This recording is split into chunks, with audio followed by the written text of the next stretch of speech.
Welcome back. This is a update to my actual gameplay, my actual save. Calling it max speed because some things happened since the last time we were on stream. This is of course a practice. I have to. This is a litmus test. I have to go through and test my divider's output rate from time to time when I'm changing my operator speeds to know how many of a machine I need to tile to get the maximum output speed. And you can see I'm duplicating twos at a pretty even rate. This is exactly even. And I'm using a number of dividers. Um, and so there's just two inputs. There's a single input of 2 and a single input of 8 here, and I'm getting two outputs of 8 at full max speed. Oh, there was a bubble. So it's not perfect. It's not at max speed, and that's what I was trying to do. That this little bubble tells me that I have to speed up the divisor. With that said, let's just take a look what happened. Well, I maxed out the belt level at 128 of all numbers. That's half of 256. And I did not know that was the max belt speed. Belt speed is set at 20. When we streamed, I think I was at a 16.1 or something like that. I'm also grinding adder speeds to, one good reason is the adder upgrade has only 5-digit numbers, which is easier to build machines with five digits. You can see my multiplier and my adder are almost caught up to each other by level, but the speeds are almost doubled for the adder. We got 2.54 for the adder at level 35 and 1.72 for the multiplier at 44. And that's it. I don't use my exponentiator. It's still set at a sad 11. And I'm trying to speed up my subtractor so it doesn't fall too behind. But now that I know that the max belt speed is 20, I have a target and I can build these little machines to test to see if I'm going to get bubbles. And so I am going to need to uh, use the divider a little bit more to prevent these bubbles. But let's talk about the update. The update is I went all over the place. I used make anything machines. I used some traditional ones with multiple set inputs. I was doing 24 belts at one point, and then I switched to a 12 belt make anything machine. And I had two, three, four of them, and all of that was great, but it was very boring. So I fell back. Now I'm at currently two 12 belt machines on either side. They're uh, in the previous video we were looking at single digit numbers multiplied by 10 to create uh, basically a make any number machine. You just keep adding, keep multiplying by 10 and then adding a new digit. Um, that is a great system, except when you are at level 144 and you go all the way out here and you've got 3-digit numbers like 102, 101. So, what I really wanted to do was really wanted to utilize the fact that I have potentially every 2-digit number between the origin and around where things start to turn into only 3-digit numbers. So what I decided was, and after you know months of playing this game, that the longer your belts are after an operator after a little array of operations, that's the flush speed. So if you're putting the operators really close to the origin, like this machine on the right has addition, multiplication, addition, and it splits here, addition, multiplication, and then the multiplication splits between multiplication and addition, and this addition splits into multiplication, multiplication. So it's a very simple machine that takes a two-digit number like 69, and that's the tens and ones digit. Now the next digit is the four digit. I just do the simple times 10 plus 4. So now I've got, sorry, I don't do the simple. I do times 100. So here's a 100 machine, and I'm multiplying 100 times 4 to get a 400. So now I've got 400 plus 69, and that's what happens here. And all I need now is to multiply 95 onto it. And the way the 95 gets multiplied is here's a 10, and here's a 95. So I pipe this 95. Now, what's really interesting about this new strategy, I guess you could call it, I can pipe numbers as far as I want, and it doesn't take time to flush them because all of pumping straight from an extractor, all this belt, it doesn't, the distance of the belt doesn't take any extra time swapping out numbers, because I could just cut off this number right now. Let's look. Let's replace this one, and you'll notice my rates are set at a 240. I don't think they go higher than that. So if I were to let's say replace this number, even though I should replace this one, my right hand side machine is a little bit more organized.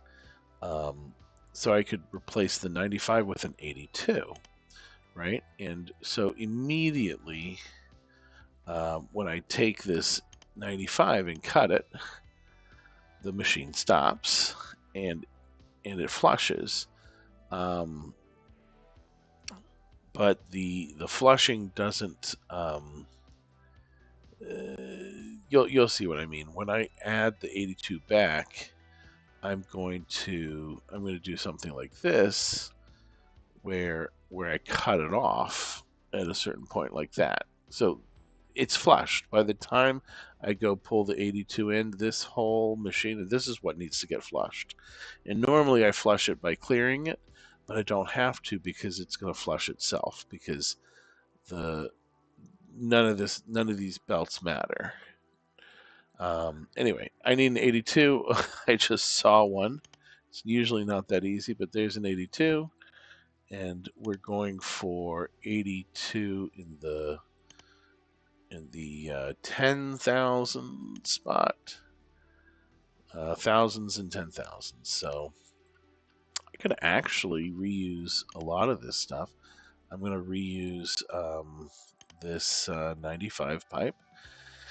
And yeah, some people who are watching are going to be really pissed off, really angry at the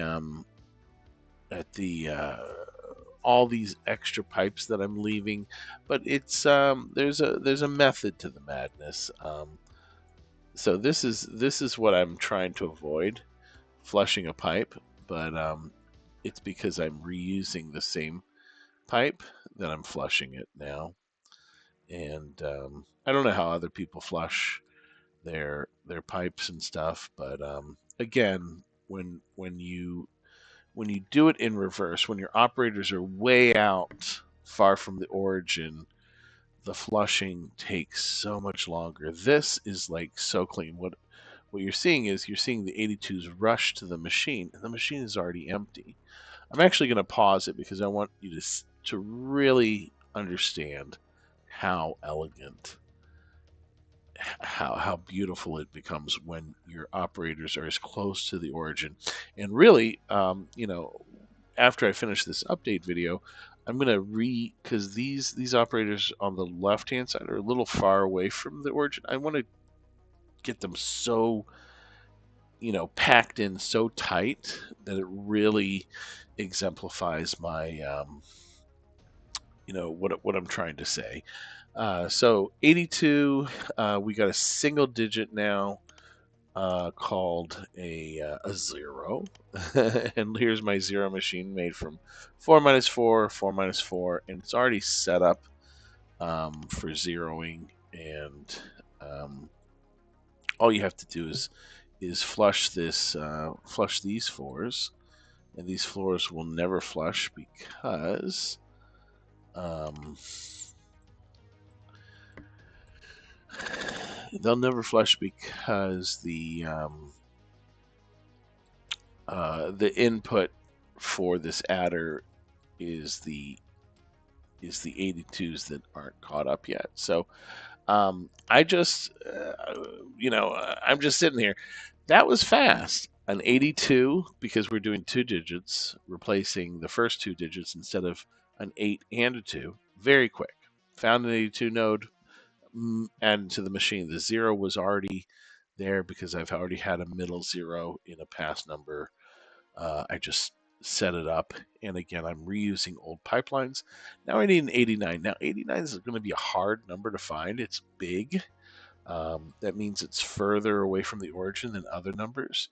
Um, I haven't played in weeks, to be honest, but there's an 89 right there. I see it with my eyeballs. I like this one right there, but the next trick is I got to get it over here to this side. So what I'm actually going to do is I'm going to delete all this stuff. I'm sure this is making everybody happy on the stream. I'm going to delete some of my pipe because what I'm about to do, crazy as it may seem, is I'm going to cross myself like this. I'm going to go up, and then I'm going to go over like this. And really, I want to use that elbow. I want to get rid of this. And sometimes I'll save an elbow because having the right elbow at the right time is exactly what you need at any one moment. And, this is probably not something people do a lot, but I go 256 all the time. 256 to get to chase down my high double digit nodes. That's the name of the game these days. Um, so fast compared to previous versions.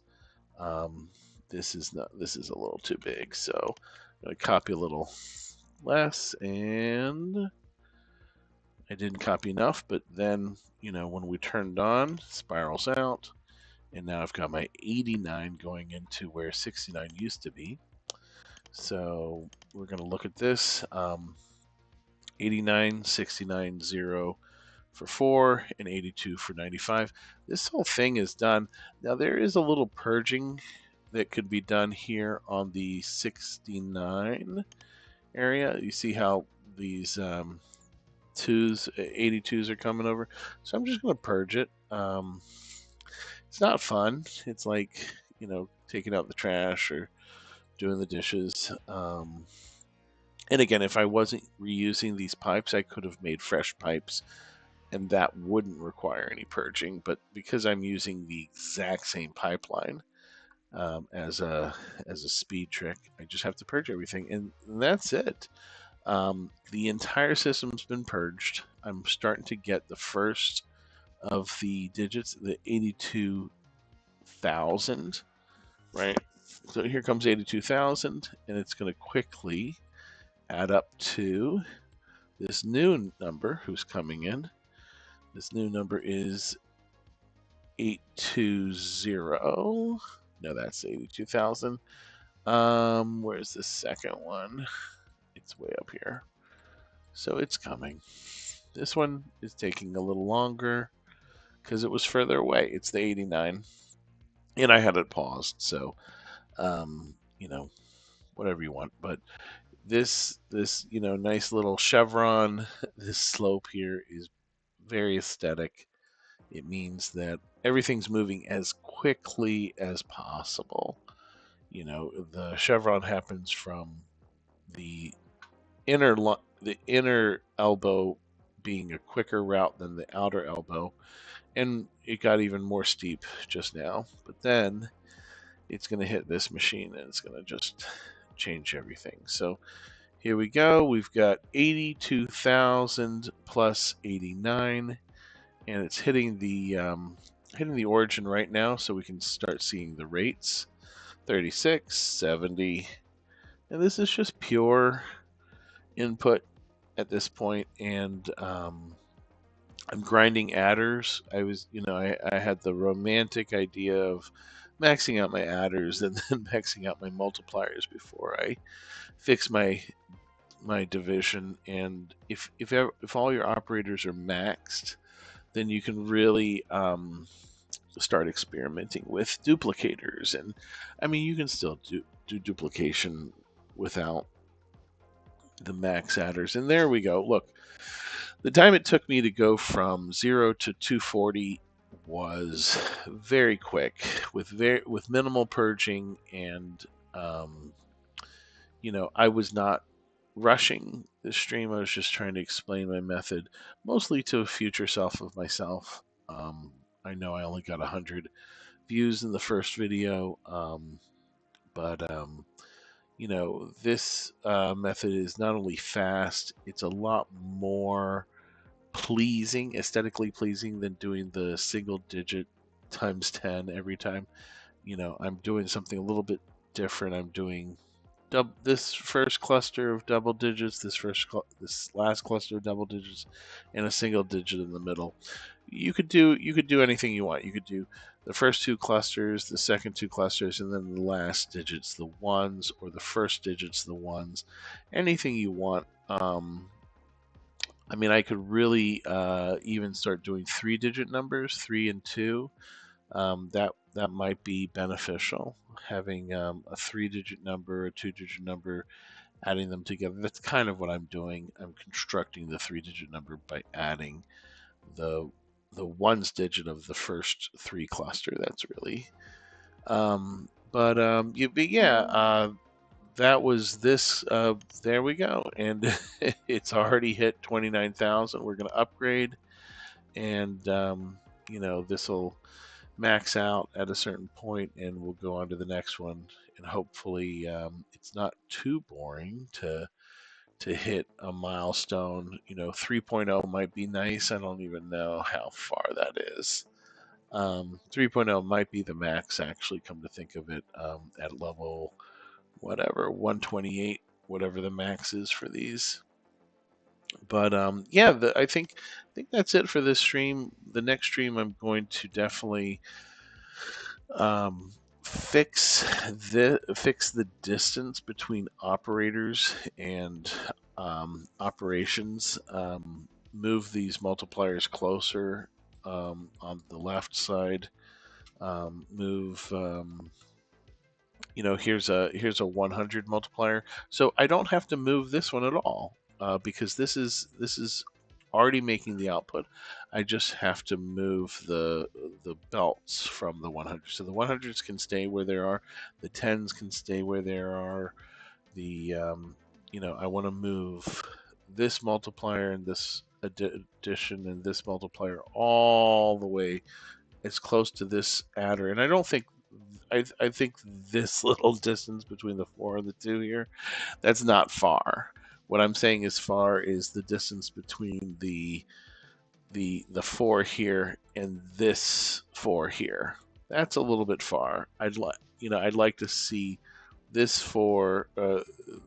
I'd like to put this operation machine down here where this 4 is. So the distance from this 4 to this 4 is a much shorter section of belt than it is from this 4 to this 4. And all that time right there takes time to purge when you're tearing down and building up new numbers, and that's my new focus on these machines where all the operations happen as close to the origin as possible, and all the belts, all the inputs are piped in from as far away as you want, because the distance of piping from an extractor, or even the distance from piping from a number that will never change. I will never change the 20 or the 5 here. It'll always be piping out 10, hundreds.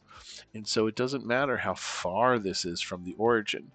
But when these inputs change, it does matter how far this is from the origin, because everything has to wait for the new output. If I were to, delete this or whatever, um, stop this and then start it again, it would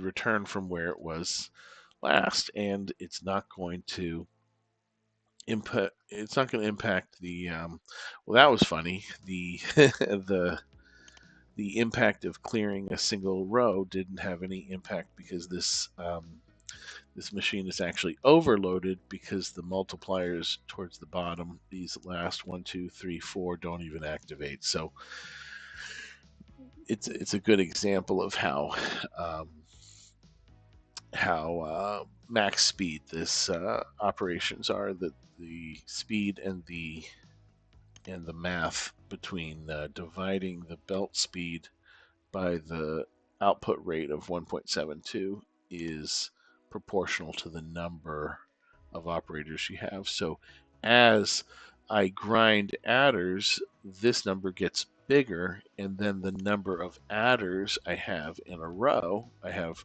currently 1, 2, 3, 4, 5, 6, 7, 8, 9, 10, 11, 12. And you'll notice this last one, this one, and this one, and this one, the last four don't ever activate. So that means that I'm at 8, and this whole thing, I could delete the last four off of this and shorten it. And so as the rates go up, the machines get shorter, and they maintain their speed. But that's it. Thanks for watching, and we'll see you on the next sequel. Bye.